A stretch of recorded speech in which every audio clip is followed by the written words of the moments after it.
तो last class में हम लोगों ने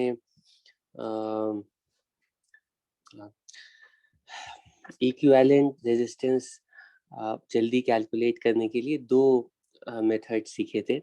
पहला मेथड था सीरीज कॉम्बिनेशन इक्विवेलेंट और दूसरा मेथड था पैरेलल कॉम्बिनेशन इक्विवेलेंट। तो अब हमारे पास कोई भी सर्किट है और ज़्यादातर सर्किट्स में ऐसा ही होगा कि रेजिस्टर्स सीरीज में आएंगे, पैरेलल में आएंगे। तो सीरीज पैरेलल सीरीज वाले रेजिस्टर्स को सीरीज वाले फॉर्मूले से और पैरेलल वाले रेजिस्टर्स को पैरेलल वाले फॉर्मूले से हम कंटिन्यूअसली सिंप्लीफाई करते जाएंगे और पूरे नेटवर्क के लिए हम इक्विवेलेंट रेजिस्टेंस से सीरीज पैरेलल से निकाल सकते हैं। ज़्यादातर सर्किट्स के साथ ऐसा होगा, लेकिन कुछ सर्किट्स ऐसे भी होंगे जिनमें कि सीरीज पैरेलल अप्लाई करने के बाद भी तुम इक्विवेलेंट रेजिस्टर्स, मतलब वो पूरा नेटवर्क सिंप्लीफाई होकर के सिंगल रेजिस्टर में ट्रांसफॉर्म नहीं होगा। ठीक है, तो हो सकता है कि जो फाइनल सर्किट तुम्हारे पास आए वो ना ही सीरीज में हो ना ही पैरेलल में। ठीक है, तो ऐसे सर्किट को हम कैसे सॉल्व करेंगे? जैसे मैं एक एग्जांपल तुम लोगों को दिखाता हूँ। मान लो हमारे पास कोई सर्किट ऐसा है, इस तरह से। इसको तुम लोग ट्राई करो सॉल्व करने के लिए। ठीक है,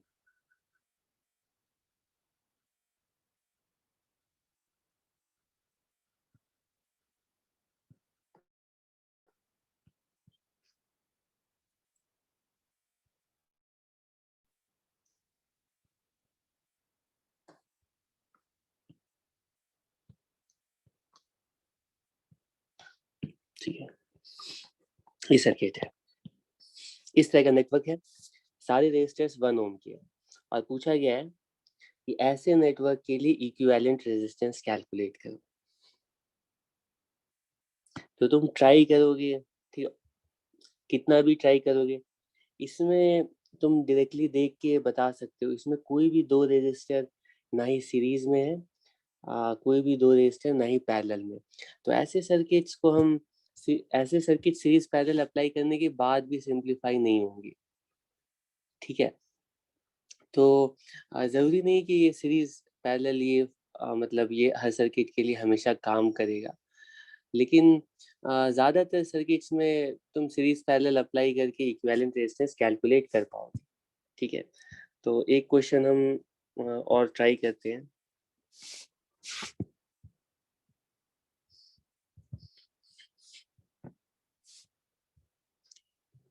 ये सर्किट है, इसको तुम लोग सिंप्लीफाई करने की कोशिश करो। सर्किट कुछ ऐसा है।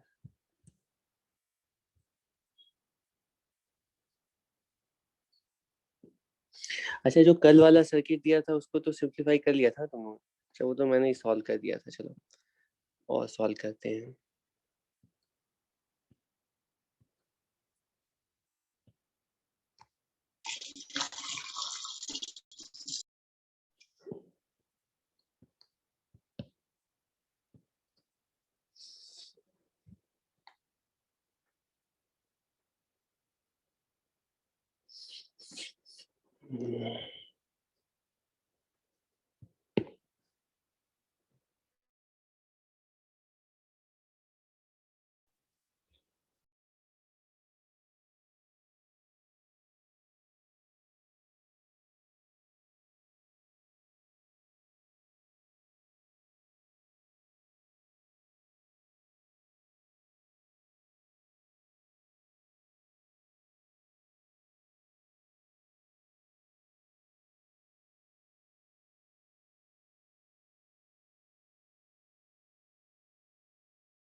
ठीक, क्वेश्चन ये है कि x और y के बीच में इक्विवेलेंट रेजिस्टेंस कैलकुलेट करो।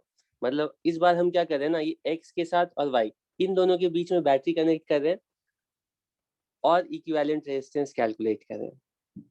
एक्स और वाई के बीच में इक्विवेलेंट रेजिस्टेंस कैलकुलेट करनी है। पहले ये दोनों टर्मिनल हुआ करते थे, लेकिन इनके बीच में इस बार नहीं पूछा गया। एक्स और वाई के बीच में इक्विवेलेंट रेजिस्टेंस कैलकुलेट करो, ट्राई करो।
अच्छा, आज पांडे जी नहीं आए क्या?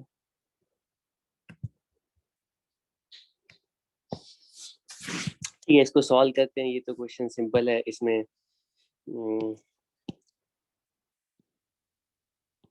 अच्छा, एक्स और वाई के बीच वाला रेजिस्टर पहले ड्रॉ कर लेते हैं, एक्स और वाई।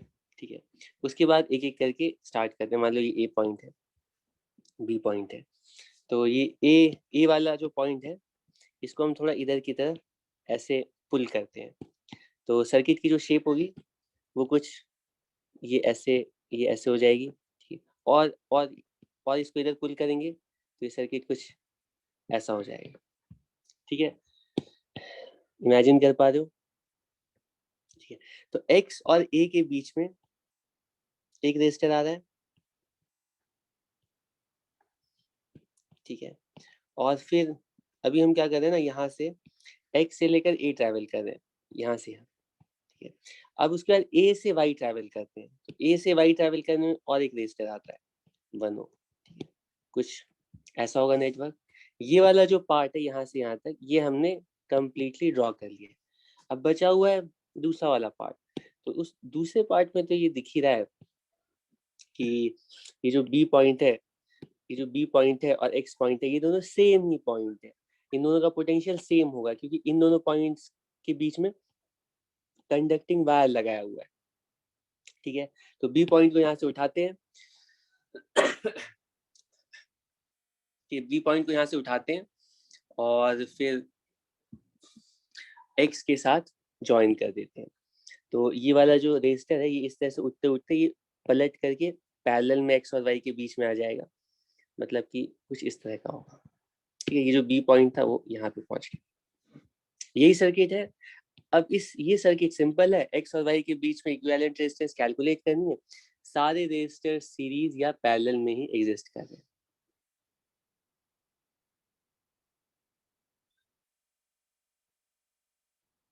ठीक है,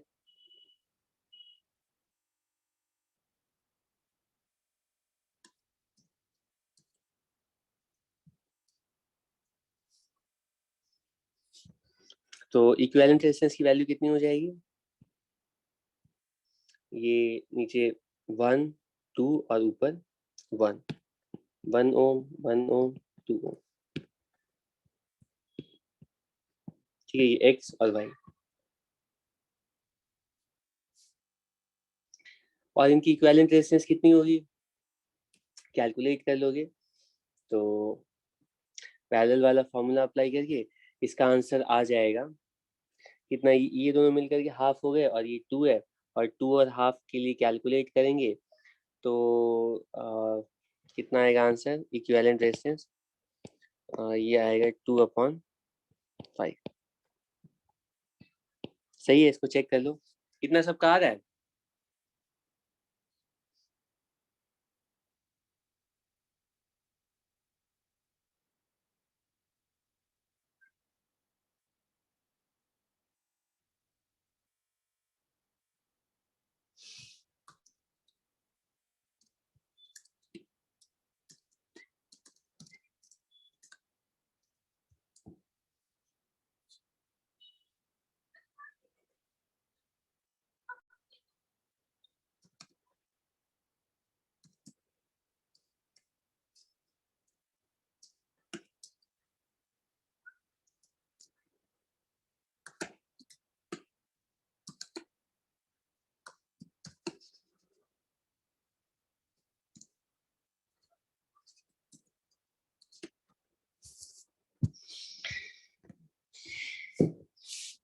ठीक है, इसके आगे चलते हैं और इक्विवेलेंट रेजिस्टेंस कैलकुलेट करने के लिए पॉइंट नंबर 3 है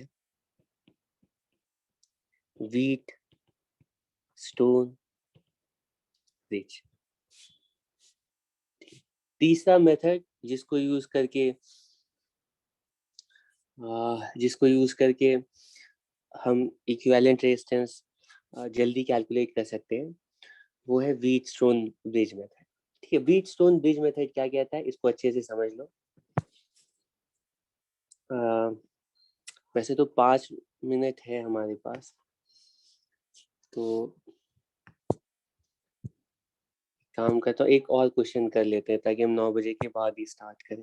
हालांकि मैं सोच रहा था कि ये व्हीट स्टोन ब्रिज कंप्लीट करने के बाद जो बाकी 2 पॉइंट्स है वो दोनों पॉइंट्स अगर समझ में आ गए तो व्हीट स्टोन ब्रिज की जरूरत नहीं है। लेकिन अपने आप में ये व्हीट स्टोन ब्रिज बहुत ही इम्पोर्टेंट टॉपिक है तुम्हारे कोर्स का, और इससे हर चीज में क्वेश्चन पूछे बोर्ड के लिए तो इम्पोर्टेंट है ही, और ये बाकी कॉम्पिटिटिव एग्जाम्स में भी इससे क्वेश्चंस पूछे जाते हैं। ठीक है, तो कोई सर्किट का अच्छा सा क्वेश्चन अगर मुझे आ जाए।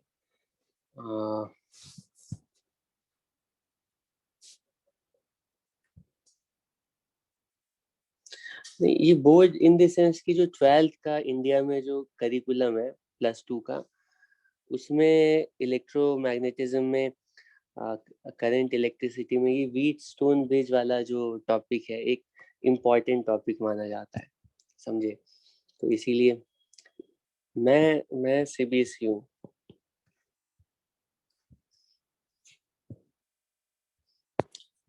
उससे कोई फर्क नहीं पड़ता है वैसे, तुम अगर सोच रहे हो कि उससे भी कोई डिफरेंस आता है। अम,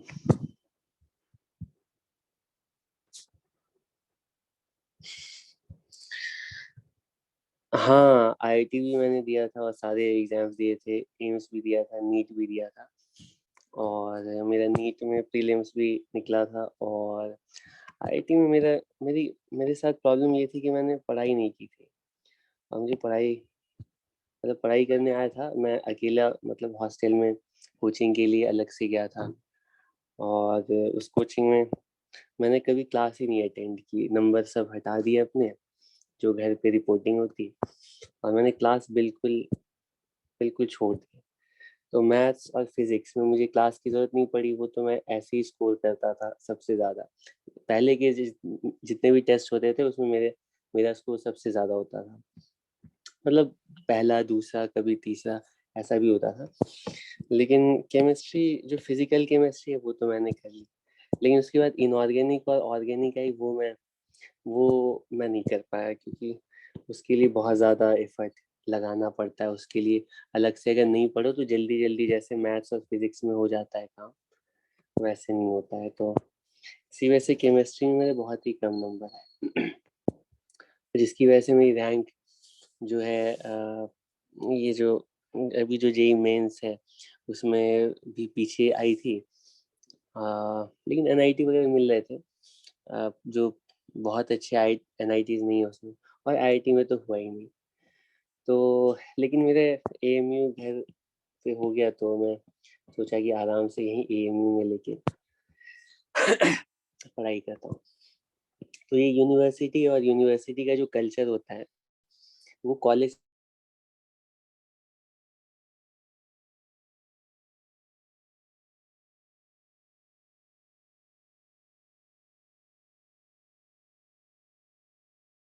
हेलो,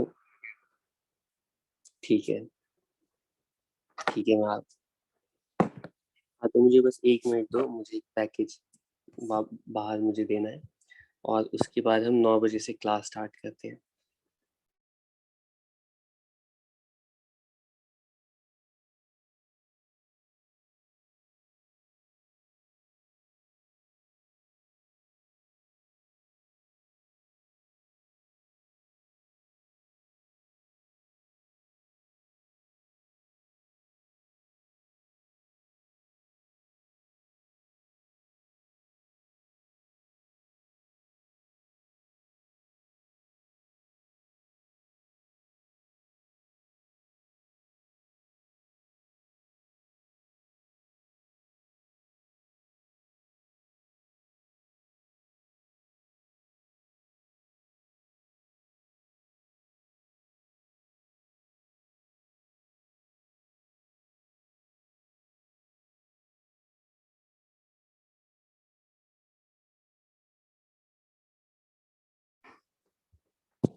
ठीक है, तो कहाँ थे हम लोग? Equivalent resistance calculation. तो next method equivalent resistance calculation का व्हीटस्टोन ब्रिज मेथड है। और व्हीटस्टोन ब्रिज मेथड क्या कहता है उस पर हम आते हैं, लेकिन थोड़ा सा अभी एक मैं तुम्हारे सामने एक सर्किट दे रहा हूँ और मैं चाहता हूँ इस सर्किट के लिए इक्विवेलेंट रेजिस्टेंस तुम कैलकुलेट करो। ये हमारे पास एक सर्किट है और ये दो पॉइंट्स हैं ए और बी, और बोला गया है कि इस सर्किट के लिए इक्विवेलेंट रेजिस्टेंस कैलकुलेट करो। ये मान लो 1 ओम है, ठीक है, ये 1 ओम है, ठीक है, ये 2 ओम है, 2 ओम है। बोला गया इक्विवेलेंट रेजिस्टेंस कैलकुलेट करो। क्या करोगे? तुम बोलोगे ये तो दुनिया का सबसे आसान क्वेश्चन है, वर्ल्ड्स इजीएस्ट क्वेश्चन है। इसमें ये दोनों रेजिस्टर्स सीरीज में आएंगे, ए और बी के करस्पॉन्डिंग 1 और 1 सीरीज में, 2 और 2 सीरीज में। 1 और 1 ऊपर वाली ब्रांच के लिए इक्विवेलेंट 2 ओम हो जाएगा और नीचे 4 हो जाएगा, और 2 और 4 पैरेलल में आ जाएंगे, और 2 और 4 का इक्विवेलेंट कितना होगा? 2 और 4 का इक्विवेलेंट कितना होगा? कैलकुलेशन की जरूरत नहीं है, जो हायर रेजिस्टर है ना उसका 1/3, 4/3 ओम इसका आंसर होगा। ठीक है। Okay, good good. लेकिन मैं कह रहा हूँ मान लो तुम्हें सर्किट ऐसा नहीं दिया गया, तुम्हें एक और इसमें एक ब्रिज रेजिस्टर लगा दिया गया, एक ब्रिज रेजिस्टर लगा दिया गया, और इस ब्रिज रेजिस्टर की value let us say anything, late us से 1 ओम। अब क्वेश्चन में पूछा गया है कि कॉम्बिनेशन के लिए इक्विवेलेंट रेजिस्टेंस कितनी होगी, कैसे कैलकुलेट करेंगे?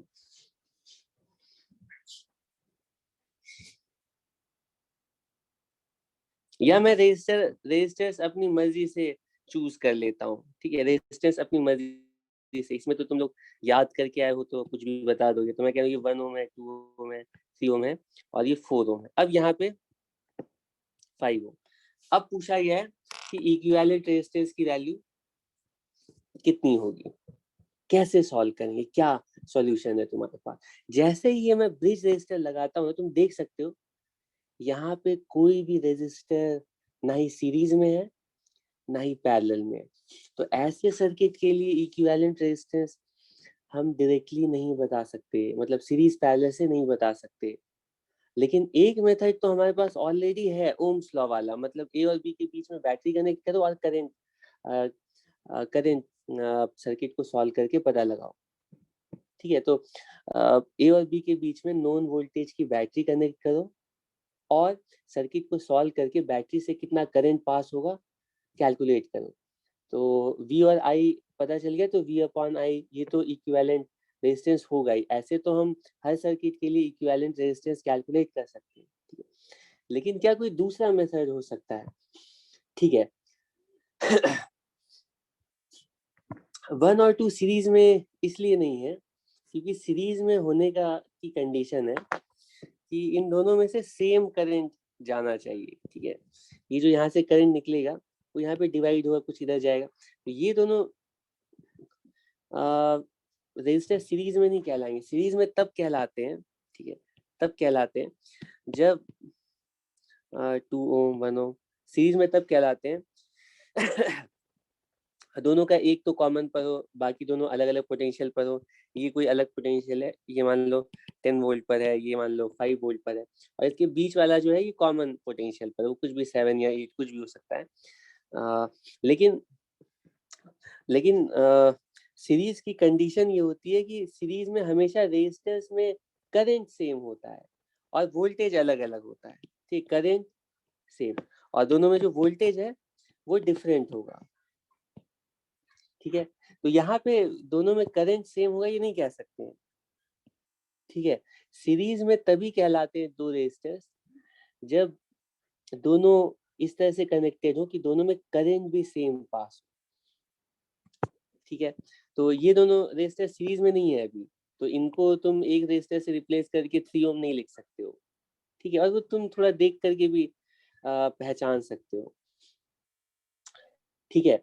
ठीक है, अब तो सॉल्व करने का कोई तरीका नहीं है, लेकिन मैं कह रहा हूँ कि अभी तुमने ज्वाइन किया है, अभी तक मैंने कुछ नहीं बताया। अभी तक हमारे पास ऐसी सर्किट थी जिसके कि कॉर्नर पे ये 4 रेजिस्टर्स थे। तो जब तक ये कॉर्नर वाले रेजिस्टर्स है तब तक तो हम इसको सिंप्लीफाई कर सकते हैं सीरीज पैरेलल से। मैंने बोला कि जैसे ही एक ब्रिज रेजिस्टर अगर इनके बीच में हम कनेक्ट कर देंगे तो अब प्रॉब्लम है, कोई भी रेजिस्टर ना सीरीज में आएगा ना पैरेलल में आएगा। ठीक है, इसके बाद हम बोलते हैं कि देखो ध्यान से सुनना, आगे वाले पॉइंट्स इंपॉर्टेंट है। ये वाला जो जंक्शन है, लेटेस्ट से ये एक्स पॉइंट है, लेटेस्ट से ये वाई पॉइंट है। ठीक है, तो इस एक्स पॉइंट का कुछ भी पोटेंशियल होगा, मान लो इसको बैटरी से कनेक्ट कर देते हैं। ठीक है, ए और बी को हम बैटरी से कनेक्ट कर देते हैं।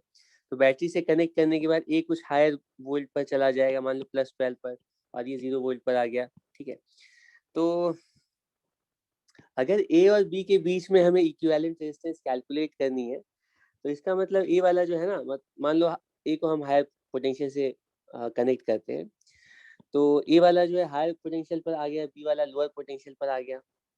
इसके बाद हम बोलेंगे कि ऑब्वियसली बैटरी से कनेक्ट करने के बाद 1 ओम से कुछ करंट पास करेगा। ठीक है, करंट पास करेगा। तो अगर हम इस 1 ओम के अक्रॉस ट्रैवल करेंगे, तो ए से एक्स तक ट्रैवल करने में कुछ ना कुछ पोटेंशियल ड्रॉप होगा। तो एक्स पॉइंट का जो पोटेंशियल होगा वो ए पॉइंट के पोटेंशियल से थोड़ा कम हो सकता है। ठीक है, थोड़ा मतलब एक्स एक्स पॉइंट का जो पोटेंशियल है वो ए से कम ही होगा। ठीक, क्योंकि ए से एक्स आने में जरूर कुछ ना कुछ फॉल होगा। लाइक वाइज मैं कह रहा हूँ कि अगर हम एक को बैटरी से कनेक्ट करेंगे तो ए से वाई आने में भी कुछ ना कुछ ड्रॉप ही होगा, क्योंकि कुछ ना कुछ करंट ए से वाई आ रहा होगा। ठीक है, अगर तुम लोग नहीं मानते हो कि ड्रॉप होगा, हम कैसे कह सकते हैं, तो मैं कह रहा हूँ कि हम इतना तो कह ही सकते हैं ना कि एक्स पॉइंट का जो पोटेंशियल है, क्योंकि ए से एक्स आने में रेजिस्टर के अक्रॉस कुछ ना कुछ पोटेंशियल चेंज करेगा, तो एक्स का जो पोटेंशियल है वो ए से अलग होगा। ठीक, मान लो इस समझने के लिए, मान लो कुछ ना कुछ ड्रॉप कर गया पोटेंशियल, तो ए से एक्स आने में एक्स का पोटेंशियल कुछ ए से कम हो गया। लाइक वाइज ए से वाई आने में वाई पॉइंट का पोटेंशियल कुछ कुछ डिक्रीज हो गया। ठीक है, तो एक्स पॉइंट का पोटेंशियल और वाई पॉइंट का पोटेंशियल कुछ भी अलग अलग हो सकता है।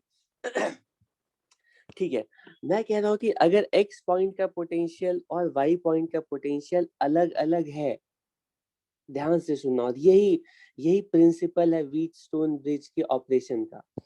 अगर एक्स और वाई का पोटेंशियल अलग अलग है, तो एक्स और वाई का पोटेंशियल अगर अलग अलग है, तो 5 ओम के अक्रॉस पोटेंशियल डिफरेंस आएगा।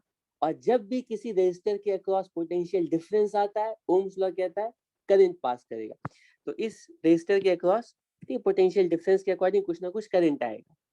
ठीक है, और तुम्हें सॉल्व करने के लिए प्रॉपर ओम्स लॉ ही ए और बी के अक्रॉस अप्लाई करना पड़ेगा। ठीक है, मतलब वी वोल्ट की बैटरी लगा करके आई कैलकुलेट करोगे। लेकिन मैं कह रहा हूँ कि अगर मान लो हम, अच्छा एक्स का पोटेंशियल कितना आया होगा, वाई का पोटेंशियल कितना होगा, वो सोलली डिपेंड करेगा कि रेजिस्टेंसेस की वैल्यूज कितनी कितनी है। ठीक है, मतलब इस सर्किट में रेजिस्टर्स कैसे कैसे हैं, वही तो डिसाइड करेंगे ना कि सर्किट में करंट कितना कितना सेटअप होगा। तो रेजिस्टर्स डिसाइड करेंगे कि एक्स पॉइंट का पोटेंशियल और वाई पॉइंट का पोटेंशियल कितना कितना आएगा।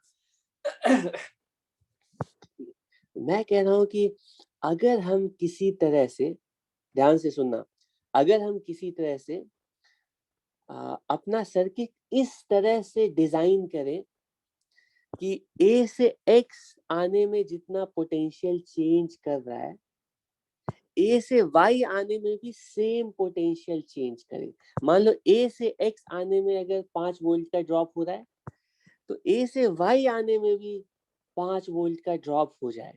अगर तुम्हारा सर्किट कुछ इस तरह का है कि x पॉइंट का पोटेंशियल और y पॉइंट का पोटेंशियल बिल्कुल सेम हो गया है, तो उस केस में क्या होगा पता है? मान लो x पॉइंट का पोटेंशियल और y, और ये बिल्कुल यूनिक कंडीशन होगी, और ये हर हर केस में पॉसिबल नहीं है, उसके लिए स्पेशल कंडीशन होनी चाहिए रेजिस्टर्स की वैल्यूज के लिए। तो अगर x पॉइंट का और y पॉइंट का पोटेंशियल सेम हो जाए, तो उस केस में हमारे पास ये जो ब्रिज रेजिस्टर है, इस ब्रिज रेजिस्टर के अक्रॉस कोई कोई करंट ब्रिज रेजिस्टर के अक्रॉस कोई करंट फ्लो करेगा ही नहीं। क्यों? क्योंकि ओम्स लॉ कहता है कि पोटेंशियल डिफरेंस होना चाहिए, कि पोटेंशियल से कोई मतलब पोटेंशियल डिफरेंस होगा तब करंट फ्लो करेगा, जितना ज्यादा पोटेंशियल डिफरेंस होगा उतना ज्यादा करंट फ्लो करेगा। लेकिन अगर x पॉइंट का पोटेंशियल और y पॉइंट का पोटेंशियल सेम हो जा रहा है, तो 5 ओम के अक्रॉस कोई पोटेंशियल डिफरेंस आया ही नहीं, क्योंकि पोटेंशियल डिफरेंस आया ही नहीं, तो 5 ओम के अक्रॉस कोई करंट भी नहीं फ्लो करेगा। कोई कर इस 5 ओम के अक्रॉस कोई करंट नहीं फ्लो करेगा। और अगर 5 ओम के अक्रॉस कोई करंट फ्लो नहीं करेगा, इसका मतलब क्या है? कि जो भी करंट यहाँ से निकला है ना, उसमें से कोई भी करंट निकल के 5 ओम में नहीं जा रहा है, सारा का सारा करंट वो वो इधर से पास हो जा रहा है, ठीक है। उसी तरह से जो भी करंट ए से वाई जा रहा है, वो सारा करंट ना उसमें से कोई भी ब्रिज की तरफ नहीं जा रहा है, सारा करंट बी पर चला जा रहा है। और अगर 5 ओम के अक्रॉस कोई करंट फ्लो कर ही नहीं रहा है, तो ये रेजिस्टर एज गुड एज यहाँ पे कोई रेजिस्टर कनेक्ट ही ना किया हो, ठीक है। अगर इस 5 ओम के अक्रॉस कोई करंट नहीं पास कर रहा है, तो हम बोलेंगे इस रेजिस्टर को लगाओ या यहाँ पे मत लगाओ। एक सर्किट के लिए एक ही बात है, क्योंकि इसमें कोई करंट गया ही नहीं ना।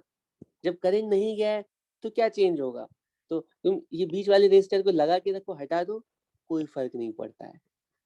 तो अगर हमें किसी तरह से ये पता चल जाए कि एक ब्रिज रेजिस्टर के अक्रॉस पोटेंशियल डिफरेंस 0 है, एक्स और वाई का पोटेंशियल सेम हो गया है, तो हम ब्रिज रेजिस्टर को हटा सकते हैं। और अगर ब्रिज रेजिस्टर हट जाएगा ना, तब ये रेजिस्टर बिल्कुल सिंपल है, इसको सॉल्व करना बच्चों का खेल है। अब इसमें सारे रेजिस्टर सीरीज पैरेलल में आगे सिंप्लीफाई करके इक्विवेलेंट रेजिस्टेंस कैलकुलेट कर सकते हैं, ठीक है। ठीक है, तो अब क्वेश्चन उठता है कि ये एक्स और वाई का पोटेंशियल सेम होगा, हम कैसे पता लगाएंगे? कैसे पता लगाना चाहिए? जैसे किसी भी सर्किट के लिए कोई कंडीशन, किसी भी सर्किट को सॉल्व करने के लिए हमारे पास एक ही टूल है, केसीएल केवीएल। तो एक्स और वाई के का पोटेंशियल सेम हो जाए, उसके लिए हम कंडीशन निकालते हैं। कैसे? केसीएल केवीएल अप्लाई करके। और केसी अब तुम खुद अपने लेवल पर भी कर सकते हो। एक्स और वाई का पोटेंशियल तुम इक्वेट करने की कंडीशन लगाओ, ठीक है। और वो जो कंडीशन आती है, वो फाइनल कंडीशन जो आती है, वो मैं कंडीशन डिराइव नहीं कर रहा हूँ, तुम लोग अपने एंड से ट्राई कर सकते हो। जो कंडीशन आती है, उस कंडीशन का नाम है व्हीट स्टोन ब्रिज प्रिंसिपल या कंडीशन। और व्हीट स्टोन ब्रिज कंडीशन कहता है, ये व्हीट स्टोन ब्रिज प्रिंसिपल कहता है कि अगर हमारे पास कोई ऐसा ब्रिज सर्किट है, ब्रिज सर्किट में अपने से नाम बना रहा हूँ, इसका मतलब है कि हमारे सर्किट में कोई ब्रिज रेजिस्टर आ गया है। ये मान लो ए पॉइंट है, बी पॉइंट है, इनके बीच में हमें इक्विवेलेंट रेजिस्टेंस कैलकुलेट करना है, लेकिन हम डायरेक्टली इसलिए नहीं कैलकुलेट कर पा रहे हैं क्योंकि यहाँ पे एक ब्रिज रेजिस्टर लगा है। चलो इन सब की वैल्यूज कुछ भी ले लेते हैं, ये मान लो R1 R2 R3 R4, ठीक है। और ये R5 है, ये जो ब्रिज रेजिस्टर है वो R5 है। तो हम बोलते हैं कि व्हीट स्टोन ब्रिज प्रिंसिपल कहता है कि अगर हमारे सर्किट में ये जो डायगोनल वाले रेजिस्टर्स हैं, कौन कौन से, R1 R3 या फिर R4 R2 R4, अगर डायगोनल रेजिस्टेंसेस का प्रोडक्ट हमारे ब्रिज सर्किट में सेम है, अगर R1 R3 और R2 R4 ये प्रोडक्ट अगर सेम है, तो हम बोलेंगे ये बैलेंस्ड ब्रिज है, बैलेंस्ड ब्रिज है। और अगर बैलेंस्ड ब्रिज है, इसका मतलब है ये व्हीट स्टोन ब्रिज है। अगर ये व्हीट स्टोन ब्रिज है तो इसका मतलब है कि ब्रिज रेजिस्टर के एंड्स के अक्रॉस कोई पोटेंशियल डिफरेंस नहीं आएगा, और पोटेंशियल डिफरेंस नहीं आएगा इसका मतलब हम ब्रिज रेजिस्टर को रिमूव कर सकते हैं। और जैसे ही ब्रिज रेजिस्टर को तुम रिमूव करोगे तो ये बिल्कुल सिंपल सीरीज पैरेलल सर्किट का क्वेश्चन हो जाएगा। ठीक है, ये जो कंडीशन है ये कहलाती है व्हीट स्टोन ब्रिज कंडीशन या principle, Wheatstone bridge condition. ठीक है, ये मान लो यहाँ पे इसको लिख देता हूँ, if product of diagonal resistors in this bridge circuit is equal, then potential, ठीक है, at the ends of bridge resistor will be same।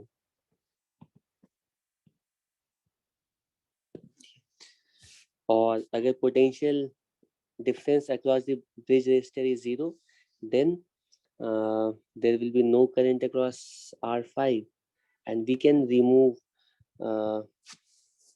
this bridge resistor। ठीक है, क्वेश्चंस, इसमें किसी को कुछ पूछना है?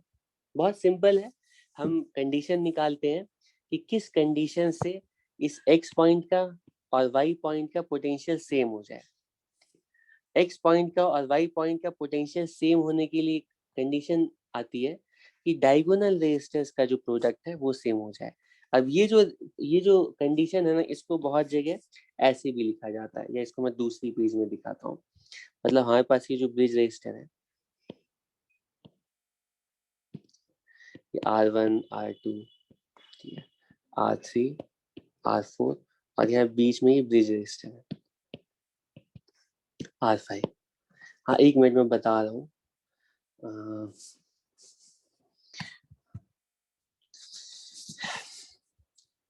ठीक है, व्हीट स्टोन ब्रिज प्रिंसिपल कहता है कि अगर हमारे पास कोई इस तरह का ब्रिज सर्किट है जिसमें कि ब्रिज रेजिस्टर एग्जिस्ट कर रहा है, ठीक है, हमें ए और बी पॉइंट के अक्रॉस ध्यान देना है। ए और बी के अक्रॉस अगर इक्विवेलेंट रेजिस्टेंस पूछा जाएगा, उसी केस के लिए ये R5 ब्रिज रेजिस्टर कहलाए। ठीक है, अगर मान लो x और y के बीच में इक्विवेलेंट रेजिस्टेंस पूछा जाए तो सिचुएशन डिफरेंट होगी। x और y के लिए तो तुम डायरेक्टली सीरीज पैरेलल से निकाल सकते हो, लेकिन हमें a और b के बीच में इक्विवेलेंट रेजिस्टेंस पूछा गया है, तो a और b के लिए जो R5 है वो ब्रिज रेजिस्टर है। तो अगर इस तरह का कोई ब्रिज सर्किट है और इक्विवेलेंट रेजिस्टेंस a और b के बीच में पूछी जा रही है, तो ऐसे किसी भी सर्किट को सॉल्व करने के लिए हमारी प्रायोरिटी ये होगी, फाइनली ओम्स लॉ से तो इस सर्किट को सॉल्व कर ही सकते हैं, लेकिन हमारी प्रायोरिटी ये होगी कि हम चेक करेंगे कि ये circuit wheat stone bridge circuit है या नहीं। कैसे चेक करेंगे? तो व्हीट स्टोन ब्रिज सर्किट का क्राइटेरिया ये है कि इस सर्किट में जो डायगोनल वाले रेजिस्टर्स हैं उनके प्रोडक्ट को कंपेयर करो। मतलब ये R1 R3 को मल्टीप्लाई करो, R1 R3, ठीक है, और चेक करो कि इसका जो प्रोडक्ट है वो दूसरे वाले डायगोनल रेजिस्टर्स के प्रोडक्ट के इक्वल है या नहीं। ठीक है, तो वो equal R2 multiplied by R4 के इक्वल है या नहीं। अगर डायगोनल रेजिस्टर्स का प्रोडक्ट सेम हो जाएगा, मतलब R1 R3 और R2 और R4, अगर इनका प्रोडक्ट डायगोनल वाले रेजिस्टेंस का प्रोडक्ट सेम हो जाएगा तो हम बोलेंगे ये व्हीट स्टोन ब्रिज सर्किट है या balanced wheat stone bridge circuit है। और balanced wheat stone bridge circuit होने का मतलब है कि ब्रिज रेजिस्टर के अक्रॉस पोटेंशियल डिफरेंस 0 हो जाएगा, क्योंकि x पॉइंट का और y पॉइंट का पोटेंशियल बिल्कुल सेम हो जाएगा। अगर ये 5 वोल्ट आ रहा है तो ये भी 5 वोल्ट आएगा, अगर ये 15 वोल्ट आया होगा तो y भी 15 वोल्ट आएगा। ठीक है, अगर x और y का पोटेंशियल सेम हो गया है तो ब्रिज रेजिस्टर, ऐसे केस में हम बोलेंगे कि अगर ये बैलेंस व्हीटस्टोन ब्रिज है तो ऐसे केस में हम बोलेंगे कि आ, इस ब्रिज रेजिस्टर के अक्रॉस कोई करंट नहीं पास करेगा, क्योंकि कोई करंट नहीं पास करेगा तो हम इस रेजिस्टर को रिमूव कर सकते हैं। ठीक है, अब इसमें मैं यही समझा रहा था कि जो R1 R3 है, R2 R4 है, इनका जो प्रोडक्ट है इसको लिखने का तरीका ऐसा भी होता है, मतलब R2 इसको ना हम R1 upon R2 equals R3 upon R4 ऐसे भी लिखते हैं। हम बोलते हैं कि R1 और R2 का रेशियो देखो और R4 और R3 का रेशियो देखो। सॉरी, मैंने R4 अपॉन R3, ठीक है। या फिर इसी को लिखने का दूसरा तरीका होता है कि इसी को तुम और सिंप्लीफाई करो, मतलब इसको ये R1 और इस बार R4 को ले आते हैं तो R1 अपॉन R4 ये इक्वल होगा R2 अपॉन R3, यानी इस बार इन दोनों का रेशियो और इन दोनों का रेशियो, ठीक है, इन दोनों का रेशियो और इन दोनों का रेशियो। अगर इन दोनों का रेशियो मतलब ये रेशियोज भी इक्वल हो गए तो इसका मतलब है एक्स और वाई। अब ये जो एडजेसेंट रेजिस्टर्स का रेशियो इक्वल होने वाली जो कंडीशन है, ये इसमें तुम्हें अगर मतलब कंफ्यूजन ना हो, इसीलिए मैंने एक प्रिंसिपल बताया कि तुम डायगोनल रेजिस्टर्स का प्रोडक्ट कंपेयर करो। अगर सेम होंगे तो ये बैलेंसिंग की कंडीशन है, और बैलेंसिंग होने पर ब्रिज रेजिस्टर को हम रिमूव कर सकते हैं। ठीक है, ठीक है। अगर देखो तुम लोगों ने, जिसने बहुत क्लियरली या कंप्लीटली नहीं सुना है या कुछ पॉइंट्स मिस कर गए हैं, तो उनको अगर कंफ्यूजन हो रहा है तो मैं तुम्हें फिर से समझा देता हूँ कि हम कंडीशन इस चीज की निकालते हैं कि एक्स और वाई का पोटेंशियल सेम हो जाए। अरे निकाल सकते हैं ना, नहीं निकाल सकते हैं क्या? मान लो इसमें वी वोल्ट की आर्बिट्ररी बैटरी लगा दिया, ठीक है, करंट हर ब्रांच में अज्यूम कर लिया, फिर हमने v के टर्म्स में x पॉइंट का पोटेंशियल निकाला, v के टर्म्स में y पॉइंट का पोटेंशियल निकाला, और x का पोटेंशियल और y का पोटेंशियल को इक्वेट किया। ठीक है, जब हम इक्वेट करेंगे तो उसमें फाइनली वो सिंप्लीफाई होकर के जो एक्सप्रेशन आएगा ना, वो मैंने तुम्हें डायरेक्टली लिख दिया है। ठीक है, x और y का पोटेंशियल हमेशा सेम होगा अगर डायगोनल वाले रेजिस्टर्स का प्रोडक्ट सेम होगा, तो मतलब R1 R3 और R2 R4 अगर इक्वल है तो x और y का पोटेंशियल बिल्कुल सेम होगा। ठीक है, अब क्लियर है सबको? इसमें कोई ऐसी बात तो नहीं कह रहा हूँ जो कि इसमें कंफ्यूजन होना चाहिए तुम्हें। ठीक है, क्वेश्चन। अब इसमें क्वेश्चन क्या पूछा जाता है? सबसे पहले तो डायरेक्टली व्हीटस्टोन ब्रिज कुछ इस टाइप का दे दिया गया है। ठीक है, ये सर्किट दे दिया गया है, ए बी, ये है 1 ओम, 2 ओम, ये कितना है, ये है मान लो 4 ओम, 8। और क्वेश्चन में और ये है 10। क्वेश्चन में पूछा गया है कि इस सर्किट के लिए ए और बी के बीच में इक्विवेलेंट रेजिस्टेंस कैलकुलेट करो, क्या आंसर होगा? पहले चेक करोगे कि ये बैलेंस व्हीटस्टोन ब्रिज है या नहीं है,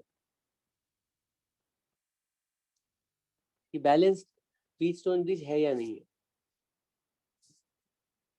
मैंने टर्मिनोलॉजी में शायद तुम्हें क्लियरली अभी नहीं बताया, तो इस शेप की कोई भी सर्किट होती है उसको हम व्हीटस्टोन ब्रिज सर्किट बोलते हैं।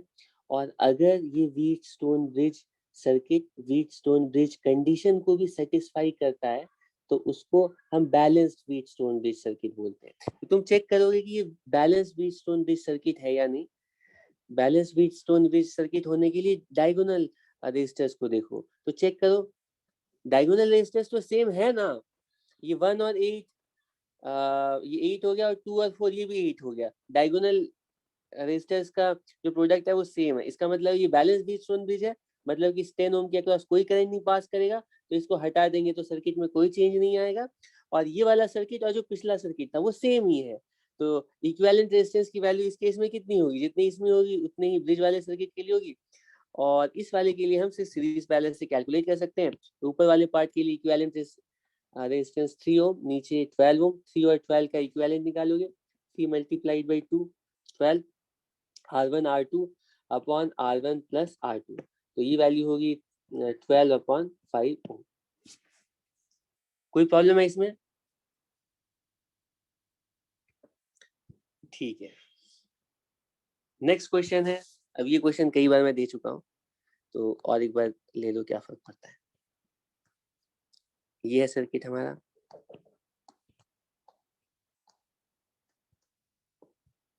तुम्हें कैलकुलेट करना है ए बी, और सारे रेजिस्टर्स लेटर से सेम है 1 ओम। इसको सॉल्व कर लो। Each resistor 1 ohm.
सॉल्व किया सबने?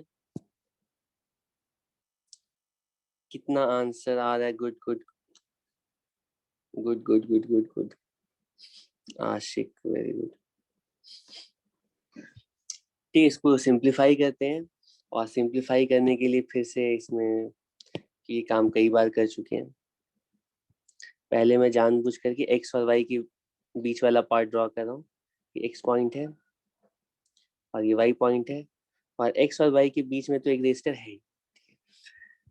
अब जो भी रेजिस्टर मैं ड्रॉ करूंगा उसको ओरिजिनल ओरिजिनल नेटवर्क में हाईलाइट करूंगा।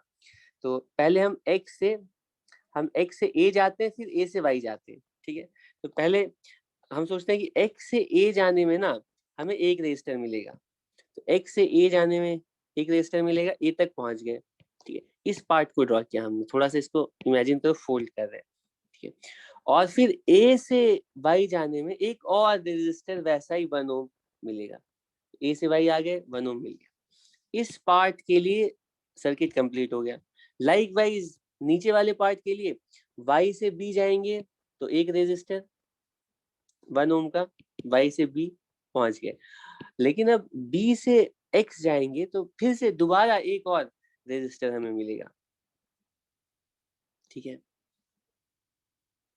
तुम्हारे मतलब सिर्फ ड्रॉ, मेरे ड्रॉ करने से नहीं, ये तुम्हारे मेंटल पिक्चर में भी अच्छे से अब्सॉर्ब हो जाना चाहिए। इमेजिनेशन बिल्कुल विविड क्लियर होनी चाहिए कि ये ऊपर वाला और नीचे वाला नेटवर्क बिल्कुल एक ही है, इसको तुम फील कर पा रहे हो। ठीक है, अब जैसे ही ये तुम्हें सर्किट मिल गया, लेकिन हमें ए और बी इन दोनों के बीच में इक्विवेलेंट रेजिस्टेंस कैलकुलेट करनी है। ठीक है, तो इसको थोड़ा सा तुम्हें ऐसे क्लॉकवाइज या एंटी क्लॉकवाइज रोटेट करके सोचना पड़ेगा। ठीक है, तो इसको मैं थोड़ा साइड में ऐसे ड्रॉ कर देता हूँ। ए और बी, ए से वाई गए, ए से एक्स गए। ठीक है, ये वाई है, ये एक्स है, और ये ए पॉइंट, इसको मैं रोटेट कर दिया। ठीक है, और फिर वाई और एक्स के बीच में कुछ यूं आ गए, और फिर इधर वाला जो पार्ट है, एक रेस्ट है, एक रेस्ट है, और ये बी है। तुम देख सकते हो ये जो सर्किट है ना, ये और कुछ नहीं है, व्हीट स्टोन ब्रिज सर्किट है। और अगर व्हीट स्टोन ब्रिज सर्किट है तो हम चेक करते हैं कि ये व्हीट स्टोन ब्रिज की कंडीशन को सेटिस्फाई कर रहा है या नहीं। इसमें तो सारे रेजिस्टर सेम ही है, तो ये भी 1 1, ये भी 1 1, तो डायगोनल रेजिस्टर्स का प्रोडक्ट सेम है, तो ये बैलेंस व्हीट स्टोन ब्रिज है। मतलब इस ब्रिज रेजिस्टर की कोई जरूरत नहीं, इसको हम हटा सकते हैं। और जैसे ही हटाएंगे तो ऊपर 1 1, ये 2 हो गया, ये 1 1, ये भी 2 हो गया, और 2 और 2 पैरेलल में आ जाएंगे, तो इसके लिए इक्विवेलेंट रेजिस्टेंस की वैल्यू 1 हो। ठीक है, कोई प्रॉब्लम है इसमें? कोई प्रॉब्लम है?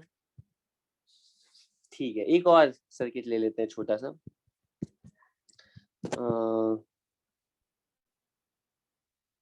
चलो ये ले या चलो ले लेते हैं।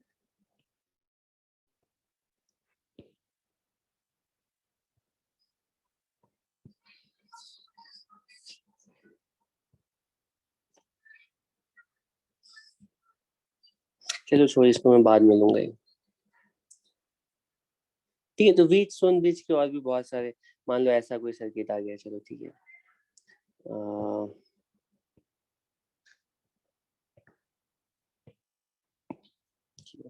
और ये ए है, ये बी है, ये तो डायरेक्टली व्हीटस्टोन ब्रिज सर्किट है ही। इसमें अगर कुछ भी, ये 1 है, 3 है, और ये 3 है, ये 9 है। अब पूछा जा रहा है कि और ये 1 है, इक्विवेलेंट रेजिस्टेंस कितनी होगी? तो बिल्कुल डायरेक्टली बोलोगे व्हीटस्टोन ब्रिज सर्किट है, ब्रिज रेजिस्टर को हटा दो। ऊपर 4 है, नीचे 12 है, तो आंसर होगा R1 R2 upon R1 plus R2। तो ये वैल्यू होगी CO। ठीक है, नेक्स्ट पॉइंट। कितने पॉइंट्स हो गए हमारे? कितने पॉइंट्स हो गए हमारे?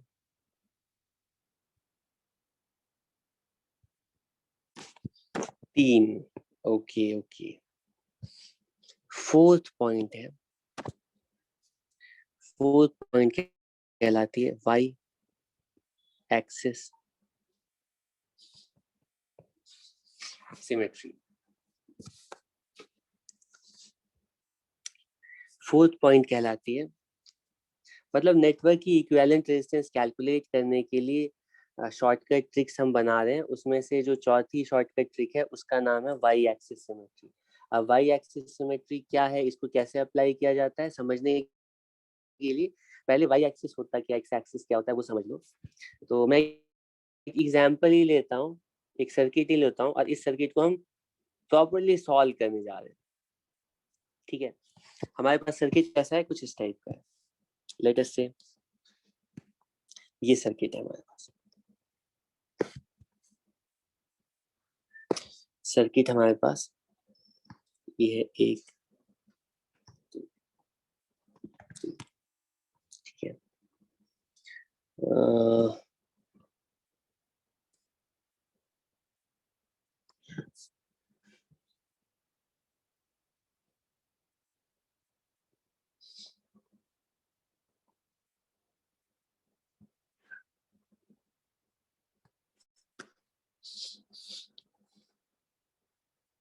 ज्यादा घबरा तो नहीं हो देख करके सर्किट? घबरा रहे हो तो चलो छोटा कर देता हूँ, कोई बात नहीं, तुम लोगों के लिए सिर्फ।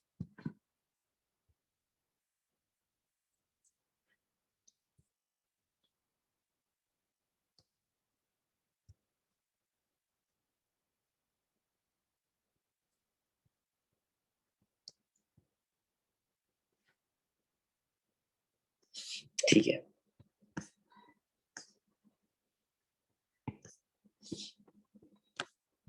ये एक सिंपल सा रेजिस्टर नेटवर्क है। ए और बी के अक्रॉस गिवन नेटवर्क के लिए इक्विवेलेंट रेजिस्टेंस कैलकुलेट करनी। बाय डेफिनेशन नेटवर्क जैसा भी हो, हम ए और बी के बीच में बैटरी कनेक्ट करके सर्किट सॉल्व करने के बाद बैटरी से कितनी करंट पास कर रही है कैलकुलेट करके, तो हम इक्विवेलेंट रेजिस्टेंस निकाल सकते हैं। ठीक है, और वो तुम ट्राई करोगे तो कर सकते हो, बस थोड़ा लेंदी हो जाएगा। जितना लंबा सर्किट हो, जितना लंबा नेटवर्क होगा, उसके लिए इक्विवेलेंट रेजिस्टेंस कैलकुलेशन उतना ही लेंदी होगा। लेकिन एट द एंड हमेशा तुम सर्किट के लिए, नेटवर्क के लिए इक्विवेलेंट रेजिस्टेंस इस मेथड से, ओम्स लॉ वाले मेथड से कैलकुलेट कर ही लो। ठीक है।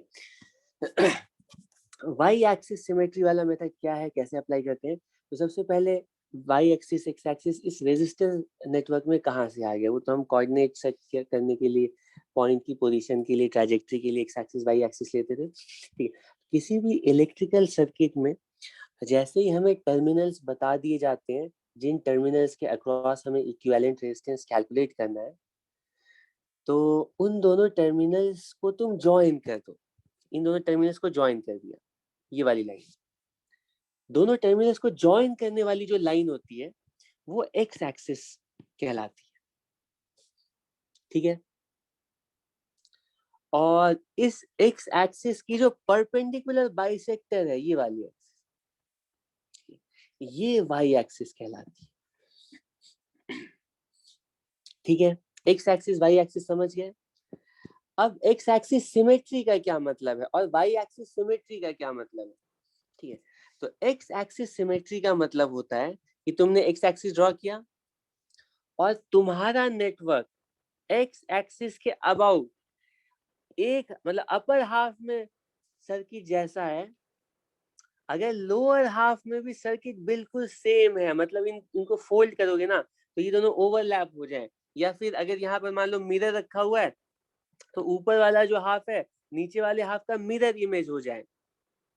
अगर दोनों हाफ एक दूसरे का मिरर इमेज है तो हम बोलेंगे एक्स एक्सिस के अबाउट अगर दोनों हाफ एक दूसरे का मिरर इमेज है तो हम बोलेंगे हमारे हमारे नेटवर्क में एक्स एक्सिस सिमेट्री एग्जिस्ट करती है। क्लियर है। उसी तरह से वाई एक्सिस सिमेट्री का मतलब होगा कि अगर हमारा हमारा सर्किट अगर हमारे सर्किट में ये वाई एक्सिस ड्रॉ करता हूँ, ये वाई एक्सिस है, ठीक है। अगर हमारे सर्किट में वाई एक्सिस के अबाउट जो इसका लेफ्ट हाफ है और ये जो राइट हाफ है, अगर ये दोनों halves left and right halves ये दोनों अगर एक दूसरे का बिल्कुल मिरर इमेज है, मिरर इमेज का मतलब दोनों एक दूसरे के ऊपर बिल्कुल ओवरलैप कर जाएंगे फोल्ड करने से, ठीक है। मतलब शीशे में तुम एक साइड वाले नेट पार्ट को देखो वो दूसरे साइड के बिल्कुल एक ही जैसा दिखे, तो हम बोलेंगे हमारे सर्किट के पास वाई एक्सिस सिमेट्री एग्जिस्ट करती है। लेकिन ध्यान देना है कि सिर्फ शेप एक दूसरे का मिरर इमेज है उससे काम नहीं चलेगा, मतलब सर्किट के लिए तुम्हें इन रेजिस्टर्स की जो वैल्यूज है ना वो वैल्यूज भी बिल्कुल आइडेंटिकल होनी चाहिए। मान लो ये 1 है 2 है तो ये भी 2 और 1 हो, ठीक है। मान लो ये 3 है ये 4 है तो ये भी 3 और 4 है, ठीक। ये जो सर्किट है ना इस सर्किट के लिए हम बोल सकते हैं कि इस सर्किट के पास वाई एक्सिस सिमेट्री है। अगर मैं पूछूंगा क्या इस सर्किट के पास एक्स एक्सिस सिमेट्री एग्जिस्ट कर रही है, इसमें एक्स एक्सिस सिमेट्री नहीं कहलाएगी क्योंकि रेजिस्टेंसेस की वैल्यूज चेंज हो गई है। क्या कहना चाह रहा हूं समझ में आ रहा है।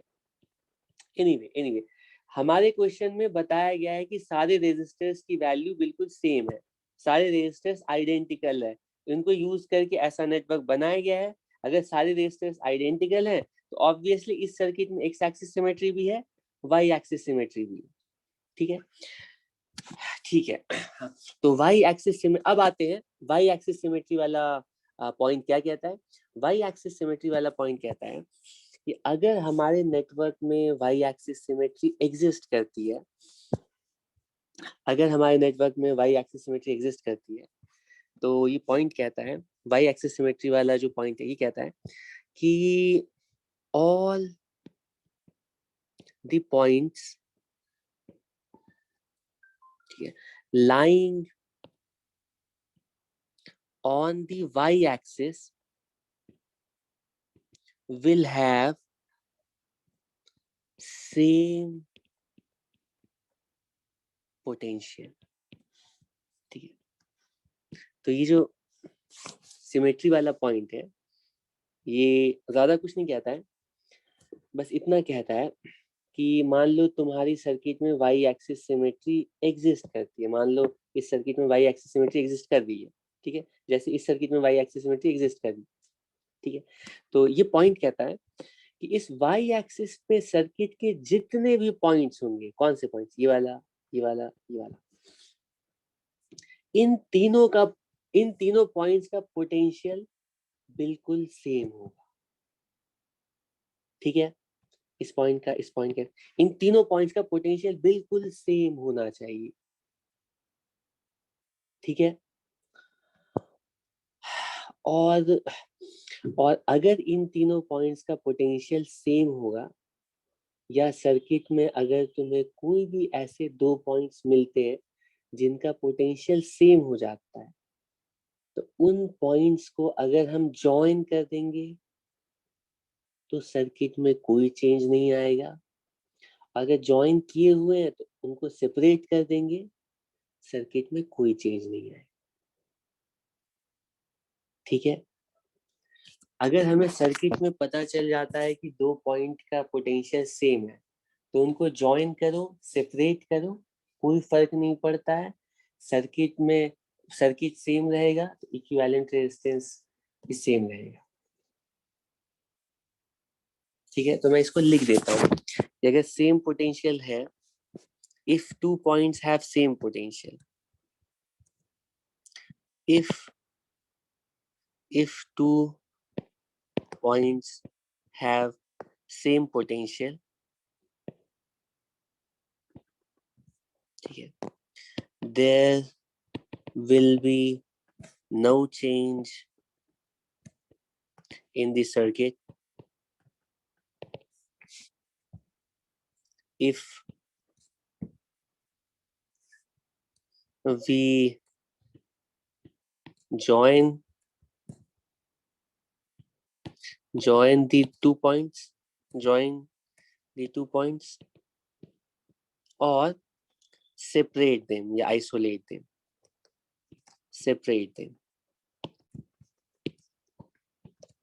की राइटिंग समझ में आ रही है तुम लोगों को?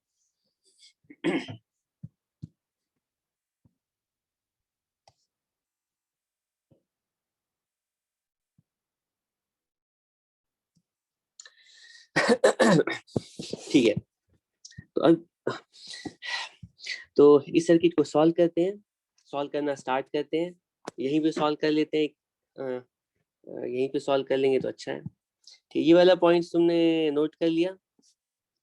वाई एक्सिस सिमेट्री होने का मतलब है वाई एक्सिस पे लाई करने वाले सारे पॉइंट्स का पोटेंशियल सेम हो गया, और अगर इन पॉइंट्स का पोटेंशियल सेम हो गया है तो तुम चाहो तो इनको ज्वाइन कर लो, सर्किट में कोई चेंज नहीं आएगा, सेपरेट कर लो, कोई चेंज नहीं आएगा, सिंपल है। ठीक है, तो इसी सर्किट को सॉल्व करना स्टार्ट करते हैं, ये हटा दे रहा हूँ, ठीक है, क्योंकि मुझे सर्किट फिर से ड्रॉ करना पड़ेगा, तो मैं चाहता हूँ यहीं पे ना सारा काम हम कर लेते हैं।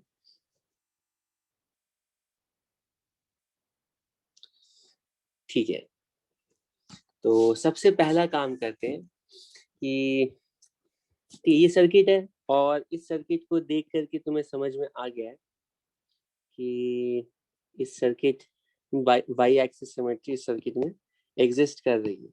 ठीक है, या ये जो बीच वाले रेजिस्टर्स है ना, इसको थोड़ा प्रॉपर्ली बना देता हूँ।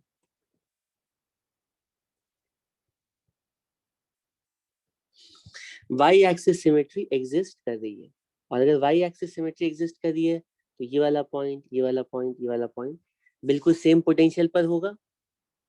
गलत कह रहा हूँ?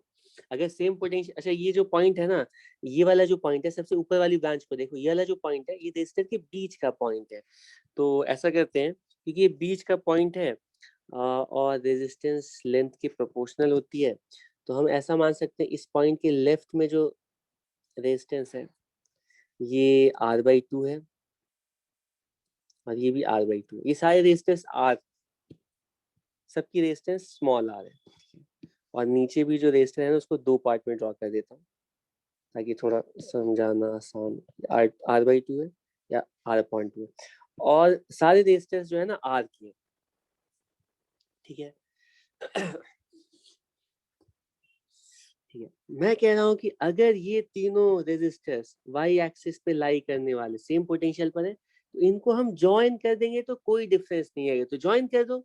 तो जैसे ही तुम ज्वाइन करोगे ना, ज्वाइन करने के बाद क्या चेंज आएगा, मैं क्या कर रहा हूँ, इस पॉइंट को यहाँ से पुल करके, तो ये वाली जो रेजिस्टेंस है ये थोड़ी सी स्ट्रेच, मतलब ऐसा लगेगा कि स्ट्रेच हो रही है, लेकिन इसको यहाँ पे पुल करके मैं यहाँ पे ज्वाइन कर देता हूँ।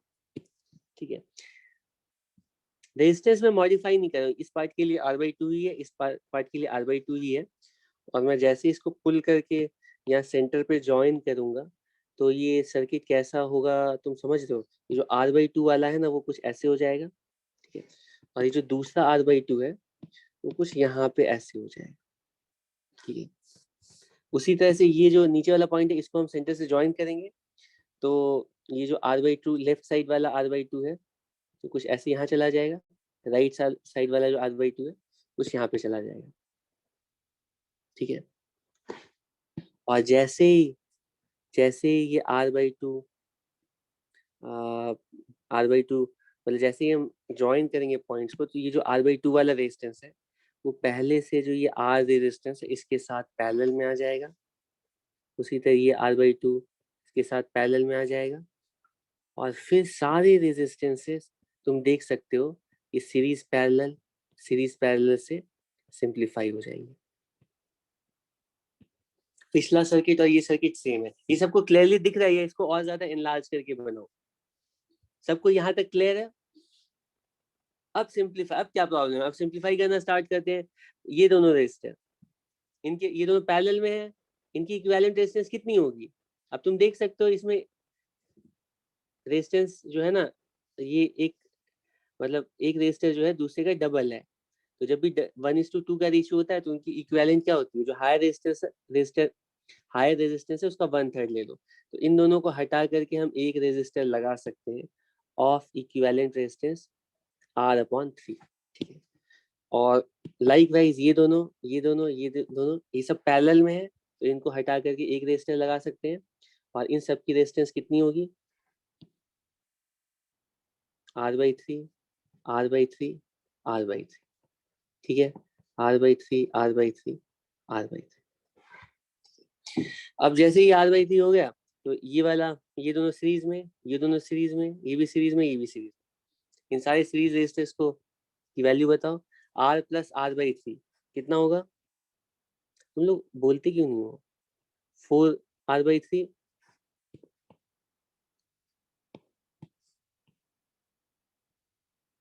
4R/3, और ये दोनों भी सीरीज में आ गए हैं, ये भी 4R/3 4R/3। ठीक है, अब ये तीनों पैरेलल में है, ये तीनों पैरेलल में है, या तो एक ही बार में तीनों का पैरेलल लो, फिर इन दोनों को सीरीज में ले लो, या तो मैं कह रहा हूँ ऐसा करते हैं ना, पहले हम इसको और इसको पैरेलल में लेते हैं, इन दोनों का इक्विवेलेंट निकालते हैं, क्योंकि ये दोनों सेम है तो इनका इक्विवेलेंट इनका हाफ हो जाएगा, वो 2R/3 हो जाएगा। ठीक है, तो इसको हटा दिया, इन दोनों का जो इक्विवेलेंट है वो हो गया 2R/3, और उसी तरह से इस साइड भी 4R/3 को हटा करके 2R/3, और 2R/3 और R पैरेलल में, तो इनके लिए इक्विवेलेंट रेजिस्टेंस कितनी हो जाएगी? 2R/3 अपॉन कितना 5/3, तो ये 2/5, ये भी 2/5 और ये भी 2/5, तो ये टोटल मतलब इक्विवेलेंट रेजिस्टेंस फाइनली हो जाएगी 2/5 4/5 की।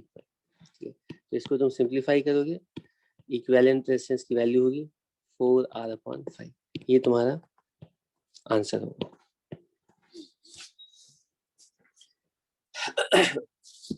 किसी को कोई प्रॉब्लम है? यहाँ तक किसी को कोई प्रॉब्लम है? ठीक है, फिर से सेम सर्किट पर आते हैं।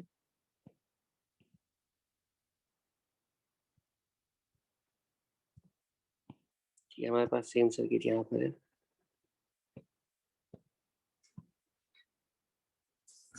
ठीक है,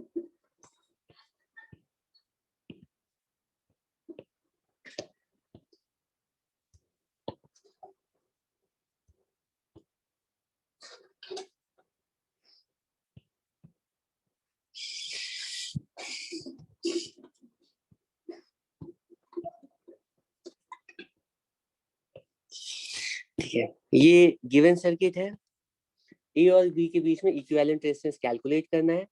इक्विवेलेंट रेजिस्टेंस कैलकुलेट करने के लिए पिछली बार मैंने ऐसा बोला कि देखो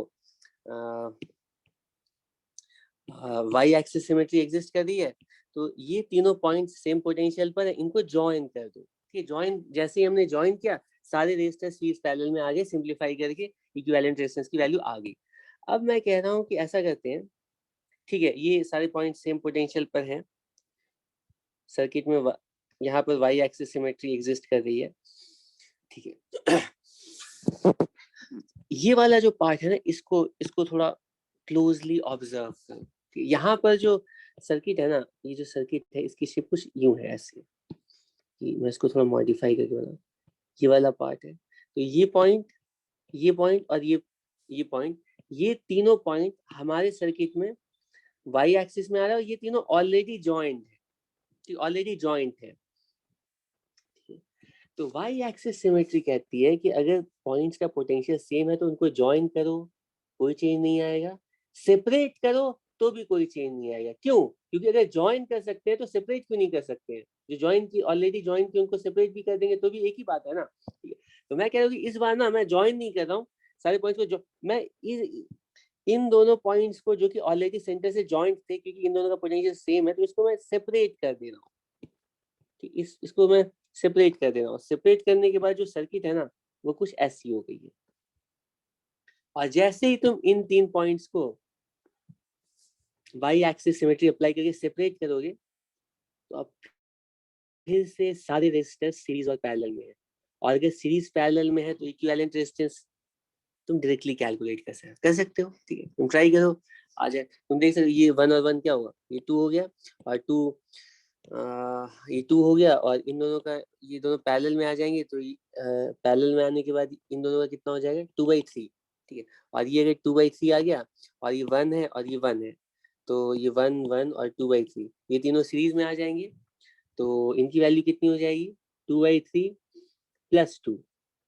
ठीक है, मतलब कि कितना 8/3, और ये 8/3 ऊपर 8/3 नीचे, तो ये 4/3 हो जाएगा। और 4/3 के साथ 2 को पैरेलल में कर लो, तो 4/3 और 2 पैरेलल में करोगे तो वो 4/5 के इक्वल आ जाएगा। ठीक है, वो 8/10 आएगा, वो 4/5 के इक्वल आ जाएगा। ठीक है, जो कि पिछली बार तुमने कैलकुलेट किया था। यहाँ तक किसी को कोई डाउट है, कोई प्रॉब्लम है? ठीक है, next point, x axis symmetry. अरे ये तुम लोग सॉल्व कर लो खुद से, ये सेपरेट हो गए तो अब तो सारे रेजिस्टर सीरीज पैरेलल में है ना, तो इसकी वैल्यू भी मैं ही कैलकुलेट करूँ क्या? खुद से ट्राई करो, 1 मिनट में आ जाएगा। अच्छा ठीक है, next point x axis symmetry, इसको भी जल्दी मैं कंक्लूड कर देता हूँ। ठीक है, लेकिन एक्स एक्सिस सिमेट्री एक्सप्लेन करने से पहले क्या कोई मुझे एक्सप्लेन कर सकता है, मैंने वो पार्ट बताया नहीं, लेकिन तुम में से क्या कोई मुझे एक्सप्लेन कर सकता है? ये हमारे पास सर्किट दे दी गई थी, ठीक है, और मैंने बिना किसी जस्टिफिकेशन के ऐसा बोला कि अगर हमारे पास हमारे नेटवर्क में वाई एक्सिस सिमेट्री एग्जिस्ट कर रही है, तो हम आंख बंद करके ऐसा बोल सकते हैं कि वाई एक्सिस पे आने वाले सारे पॉइंट्स का जो पोटेंशियल है वो सेम होना चाहिए। लेकिन किस लॉजिक से क्यों वाई एक्सिस पे आने वाले सारे पॉइंट्स का पोटेंशियल सेम होगा, बताओ?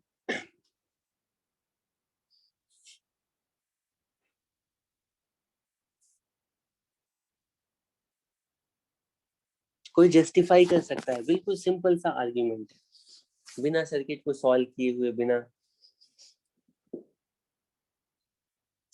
ओके ठीक है, पांडे जी सही बता रहे हैं।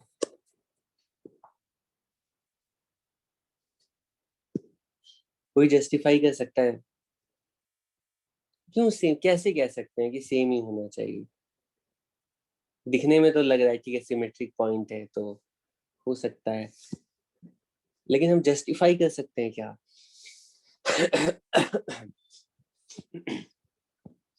ठीक है, अब मैं एक्सप्लेन कर रहा हूँ, मैं जस्टिफाई कर रहा हूँ, ठीक है, और मैं एश्योर करता हूँ कि तुम लोग मान जाओगे, तुम लोग मतलब सेटिस्फाइड हो जाओगे। ठीक है, मेरा सबसे पहला क्लेम है कि क्योंकि हमारे नेटवर्क में ये वाई एक्सिस सिमेट्री है, यानी कि हमारे लेफ्ट हाफ और राइट हाफ बिल्कुल आइडेंटिकल है, सिर्फ शेप में नहीं, रेजिस्टर्स की वैल्यूज में भी बिल्कुल आइडेंटिकल है। अगर ये दोनों हाफ्स बिल्कुल आइडेंटिकल है तो हम श्योर होकर के कह सकते हैं कि इधर जितना करंट पास करेगा ना उतना ही करंट इधर भी पास करेगा, इसमें जितना करंट पास करेगा ना इसमें भी उतना ही करंट पास करेगा। क्यों क्यों कह सकते हैं? सिमेट्री की वजह से। ठीक है, क्योंकि लेफ्ट साइड वाला पार्ट राइट साइड वाला पार्ट बिल्कुल आइडेंटिकल है, तो उन पार्ट्स में जो करंट्स है वो भी अलग अलग नहीं हो सकते, कॉमन सेंस से कह सकते हैं। और अगर करंट्स अलग अलग नहीं हो सकते, तो मैं कह रहा हूँ कि किसी भी पाथ को फॉलो करके तुम ए से वाई एक्सिस वाले पॉइंट पर जाओ, बिल्कुल वैसा ही पाथ वाई एक्सिस से बी के लिए अवेलेबल है। तो ए से वाई एक्सिस पे आने में जितना ड्रॉप होगा, बिल्कुल उतना ही ड्रॉप वाई से बी आने में होगा। मान लो ए से वाई आने में 5 वोल्ट ड्रॉप हुआ, तो वाई से बी आने में भी 5 वोल्ट का ड्रॉप होगा। और अगर दोनों पार्ट्स में सेम ड्रॉप होगा, ऐसा तभी हो सकता है, या अगर ऐसा होगा तो हम बोलेंगे वाई का जो पोटेंशियल होगा ना, वो ए और बी के बिल्कुल बीच में होगा। ठीक है, तो वाई एक्सिस के सारे पॉइंट्स का, सिर्फ एक पॉइंट का नहीं, किसी भी पॉइंट के लिए ट्रू है। किसी भी पॉइंट पर तुम ए से पहुंचो और उस पॉइंट से बी तक जाओ, तो जैसा पाथ ए से वाई एक्सिस पर आने का है, बिल्कुल वैसा ही पाथ वाई से बी पर जाने का भी है। तो दोनों साइड क्योंकि ड्रॉप सेम होगा, तो वाई एक्सिस के सारे पॉइंट्स का पोटेंशियल सेम ही होगा।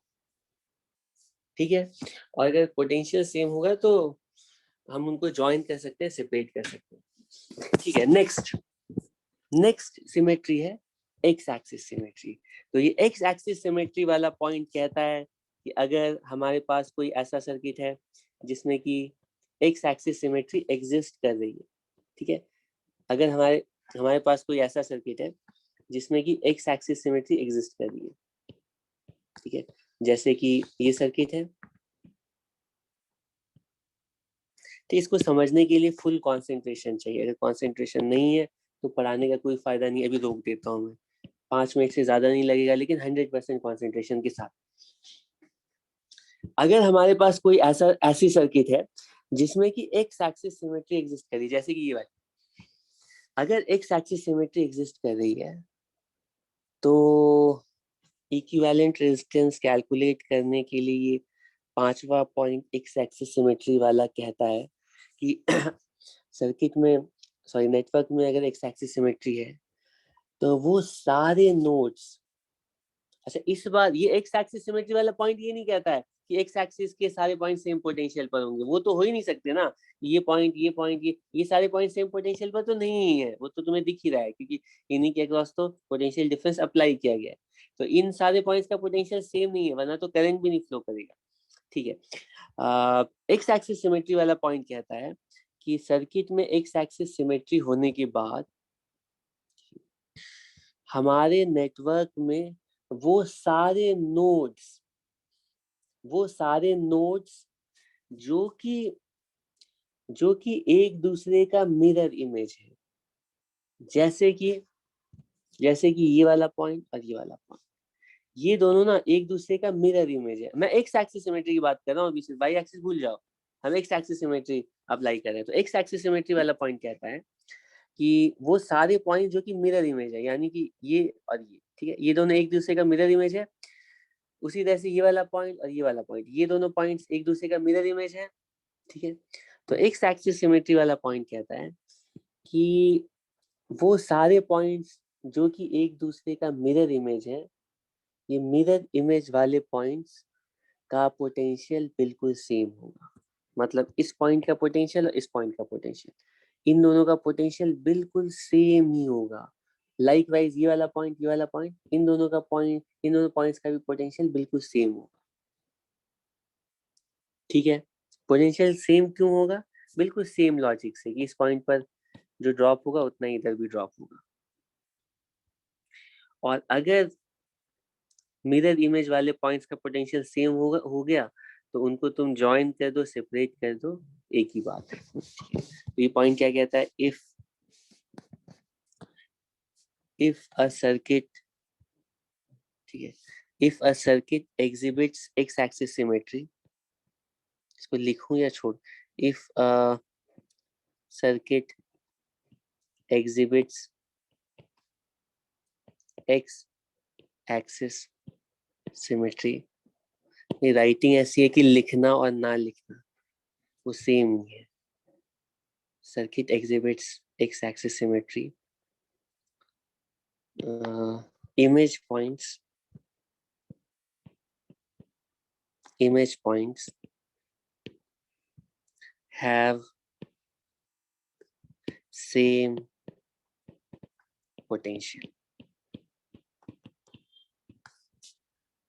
ठीक है, तो इस बार एक्स एक्सिस से हम सॉल्व करने की कोशिश करते हैं। मान लो हमारे पास कुछ सर्किट है, कुछ सेम सर्किट लेते हैं ताकि तुम वेरीफाई करो आंसर को। ठीक है, ये हमारा सर्किट है।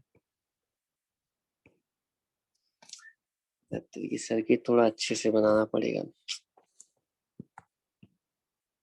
अब पेशेंस चाहिए सर्किट अच्छे से बनाने के लिए। ये एक सर्किट है, ये रेजिस्टर, ये दूसरा रेजिस्टर, और ये एक पॉइंट है, यहाँ पे पॉइंट है, यहाँ पे पॉइंट है, यहाँ पे पॉइंट है।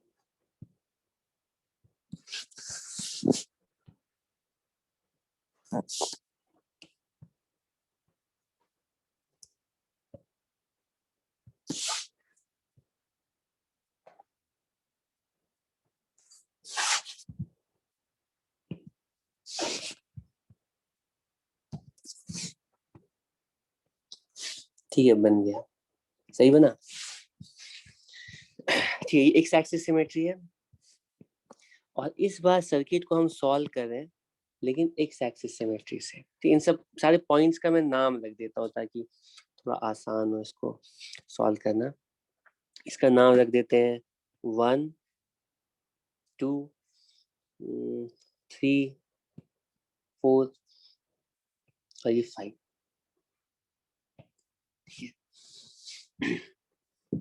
ठीक है, ध्यान से सुनो, सर्किट को देखा, पता चल गया कि इसमें एक्स एक्सिस सिमेट्री है, और एक्स एक्सिस सिमेट्री होने का मतलब है कि ये पॉइंट नंबर 1 और पॉइंट नंबर 2 ये दोनों सेम पोटेंशियल पर है। पॉइंट नंबर 3 एंड 4 ये दोनों सेम पोटेंशियल पर है। तो हम क्या करने जा रहे हैं, थोड़ा इसको इमेजिन करने की कोशिश करो। हम क्या कर रहे हैं कि इस पॉइंट 1 को और इस पॉइंट 2 को, इनको ज्वाइन करने जा रहे हैं। ज्वाइन कैसे करेंगे, उसी तरह 3 और 4 को ज्वाइन करने जा रहे हैं। तो ज्वाइन कैसे कर रहे हैं, ज्वाइन कैसे कर रहे हैं कि इसको यहाँ से उठा करके ना, यहाँ से उठा करके इसको फोल्ड करके, ये जो ऊपर वाला हाफ है ना, इसको तुम ऐसे पेपर की तरह समझो, इसको फोल्ड करके ना नीचे वाले हाफ के साथ ओवरलैप कर रहे हैं, जिससे कि ये पॉइंट 1 और 2 ओवरलैप हो जाए, 3 और 4 ओवरलैप हो जाए। ठीक, क्या करने की कोशिश कर रहा हूँ, थोड़ा इमेजिन कर पा रहे हो? मैं कह रहा हूँ कि ये जो ऊपर वाला पार्ट है ना, ये वाला जो पार्ट है, इस पूरे पार्ट को ना फोल्ड करके हम नीचे वाले हाफ पे ओवरलैप कर रहे हैं। ठीक है, तो ऐसा होने पर ये 1 और 2 3 और 4 एक दूसरे के साथ ज्वाइन हो जाएंगे। ठीक है, ठीक है, तो मैं एक एक करके ना जिस रेजिस्टर को फोल्ड करके यहाँ ले आ रहा हूँ उसको ऊपर से इरेज करता जाऊंगा। ठीक है, और एक काम करते हैं, जो ऊपर वाला जो हाफ है उसके रेजिस्टर को ब्लू कलर से ड्रॉ करूंगा ताकि थोड़ा कंपेयर करना आसान हो। ठीक है, तो ये जो पॉइंट नंबर 1 है ना, वो आ गया है यहाँ पर, इसको बंद कर देता हूँ। ठीक है, तो सबसे पहले ये जो रेजिस्टर है, ए और 1 के बीच में जो रेजिस्टर है, ये आ जाएगा ए और 2 के साथ जो रेजिस्टर है उसके साथ पैरेलल में। ठीक है, ए और 1 के बीच वाला जो रेजिस्टर है, ये फोल्ड होकर के ए और 2 के बीच में, ए और 2 के बीच में, ए और 2 के रेजिस्टर के साथ पैरेलल में आ जाएगा। ठीक है, तो ये रेजिस्टर मान लो आ गया कुछ यहाँ पे। ठीक है, इसको यहाँ से हटा दिया। उसी तरह ये वाला जो रेजिस्टर है, ये उठ के कहाँ जाएगा, जो 1 और 5 के बीच में रेजिस्टर है, चेक करो, वो 2 और 5 के साथ ऑलरेडी जो रेजिस्टर है उसके साथ पैरेलल में आ जाएगा। गलत कह रहा हूँ? 1 और 5 के बीच में जो रेजिस्टर है वो 2 और 5 के साथ पैरेलल में आ जाएगा। इस स्लाइड में कुछ लिखा है, उसमें बस एक ही सेंटेंस लिखा है।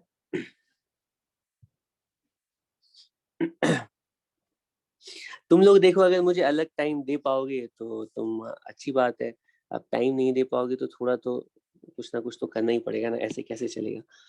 ये 1 और 5 वाला जो रेजिस्टर है वो 2 और 5 के बीच में आ जाएगा। ठीक है, तो इसको यहाँ से हटाया और ये पहुंच गया कहाँ पर, यहाँ। ठीक है, और एक चीज होगी कि जो 1 और 3 के बीच में रेजिस्टर है, जब ये फोल्ड होके यहाँ आएगा ना तो क्या होगा पता है, वो 2 और 4 के बीच में आ जाएगा। तो ये वाला जो रेजिस्टर है ना, वो उठ करके 2 और 4 के साथ पैरेलल में आ जाएगा। गलत कह रहा हूँ? तो ये मान लो यहाँ पर आ गया,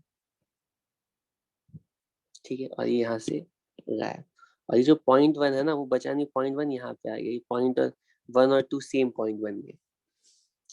ठीक है, कोई प्रॉब्लम है? अब इस वाले हाफ को भी देख लेते हैं। ये जो ये वाला पॉइंट है ना, यहाँ पे चला गया, तो उससे हुआ क्या है कि 3 और 5 के बीच में जो रेजिस्टर है वो 4 और 5 वाले रेजिस्टर के साथ पैरेलल में, ठीक है, ये यहाँ पे पहुंच गया। ये जो रेजिस्टर है वो यहाँ पे आ गया है, तो इसको गैप कर दिया। उसी तरह से 3 और बी के बीच में जो रेजिस्टर है वो 4 और बी वाले रेजिस्टर के साथ पैरेलल में आ गया। ठीक है, तो ये रेजिस्टर कुछ यहाँ पे आ गया, इधर से गायब हो गया। ठीक है, ठीक है, और बस सारे रेजिस्टर जो ऊपर थे ना वो यहाँ पर आ गए। ठीक है, अब तुम बोलोगे, तुम देख सकते हो ये रेजिस्टर, ये दोनों पैरेलल में, ये पैरेलल में, ये पैरेलल में, ये पैरेलल में, ये पैरेलल, सबकी रेजिस्टेंस आर थी। तो अब ये पैरेलल में आने के बाद ये सारे रेजिस्टर्स जो है ना, पैरेलल में आने के बाद R/2 हो गए हैं। तो ये R/2, इनका इक्विवेलेंट, इन दोनों का इक्विवेलेंट R/2, तो इसको हटाओ, एक रेजिस्टर, ये R/2 हो गया। इन दोनों का भी, इन दोनों की भी रेजिस्टेंस R/2, इन दोनों की भी रेजिस्टेंस R/2,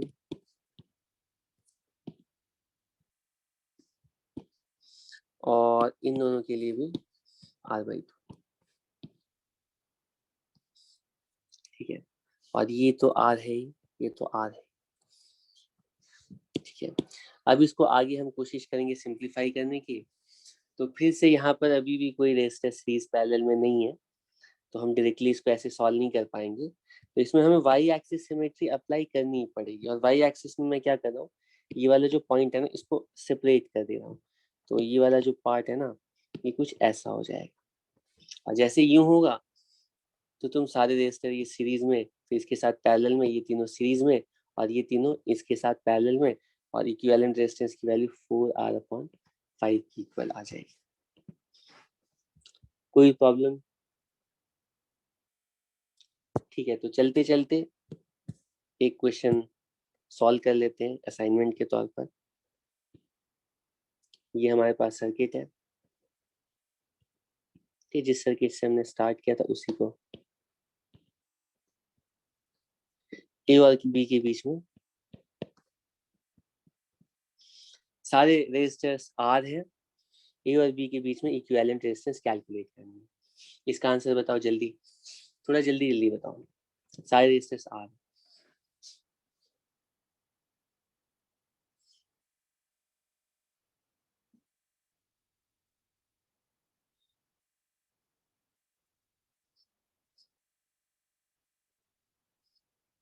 पहला तरीका है सॉल्व करने के लिए वाई एक्सिस सिमेट्री यूज करेंगे।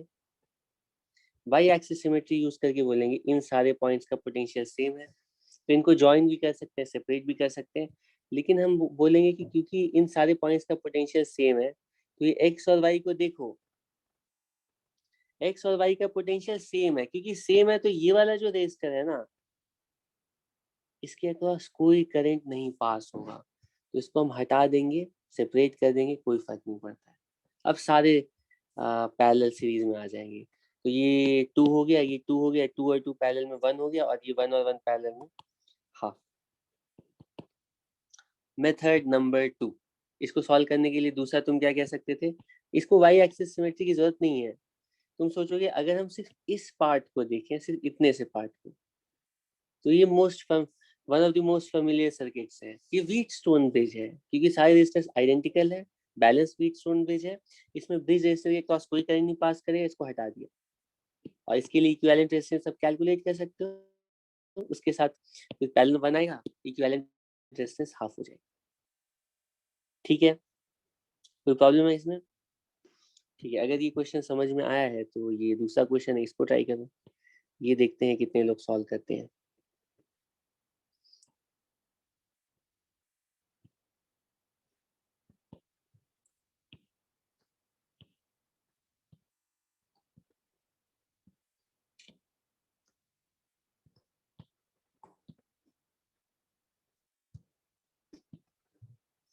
इसका आंसर कितना आ रहा है?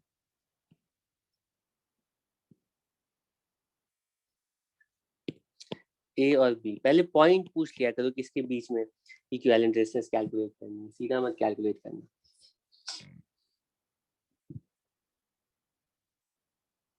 कैसे कैलकुलेट करेंगे?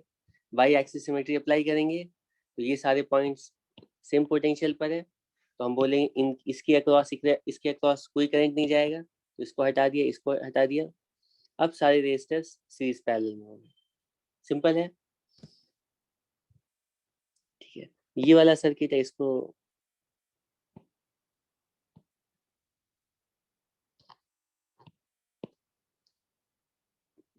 ए और बी के बीच में, इसके लिए आंसर बताओ।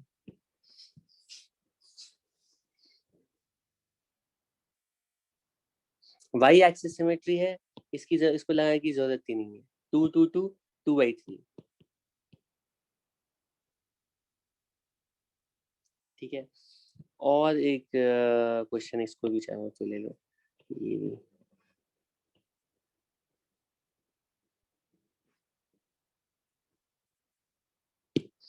यहाँ पे ए पॉइंट है, यहाँ पे बी पॉइंट है।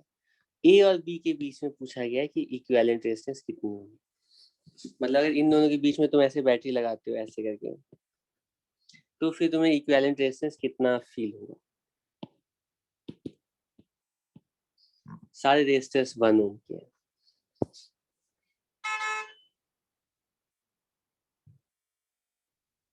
ऐसे तो इसमें ये क्वेश्चन होता है, इसको भी ज्वाइन कर देते हैं और फिर पूछा जाता है ए और बी के बीच में, लेकिन पहले इसको हटा कर ये सॉल्व करो। अगर हटा के सॉल्व कर लोगे तो ऐसे भी कर लोगे।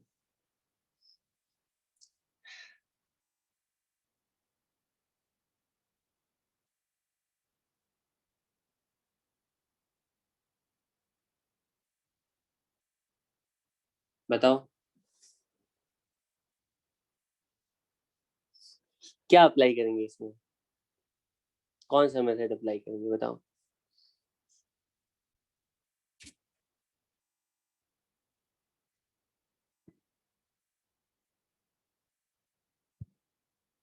तुम लोग कम आंसर करते हो तो मुझे लगता है पता नहीं तुम लोग समझ पा रहे हो या नहीं।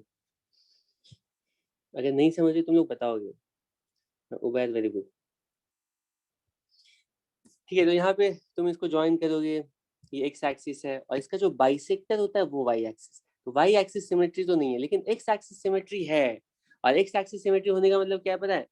ये वाला पॉइंट और ये वाला पॉइंट इमेज पॉइंट्स है, इनका पोटेंशियल सेम होगा। अगर इन दोनों पॉइंट्स का पोटेंशियल सेम होगा तो पता है क्या होगा? इस वाले रेजिस्टर में कोई करंट नहीं जाएगा, तो इसको तुम हटा सकते हो। और जैसे ही हटाओगे, अब सारे रेजिस्टर्स ए और बी के लिए सीरीज और पैरेलल में आ जाएंगे। या फिर एक्स एक्सिस सिमेट्री अगर नहीं अप्लाई करते तो एक और काम कर सकते थे, पता है क्या? मैं कह रहा हूँ कि अगर तुम इसको अच्छे से विजुअलाइज कर रहे हो तो मैं कह रहा हूँ ये वाला जो पार्ट है ना, इसको हम ऐसे ना, इस पार्ट को, ये वायर का फ्रेम समझो, इसको फोल्ड करके ऐसे करके इधर ले आते हैं, कि फोल्ड करके इधर ले आते हैं। तो ये वाला जो पार्ट है ना, ए पॉइंट इधर चला जाएगा ऐसे, और ए पॉइंट, ये जो ए पॉइंट है ना यहाँ पे चला जाएगा, ठीक है। इस पार्ट को जो है ना फोल्ड करके हम यहाँ पहुंचा दिए, इमेजिन कर पा रहे हो। और जैसे ही फोल्ड करके उधर जाओगे ना, तो ये और कोई सर, ये तो व्हीट स्टोन ब्रिज है। और व्हीट स्टोन ब्रिज है तो इसके लिए तो ये व्हीट स्टोन की कंडीशन भी फुलफिल कर रहा है, तो ये इसको गैप करो और इक्विवेलेंट रेजिस्टेंस बनो। ठीक है, और भी सर्किट तुम लोग अपने लेवल पे भी ट्राई करना, असाइनमेंट के साथ ट्राई करना, और फिर हम आगे बाद में करते हैं। Thank you.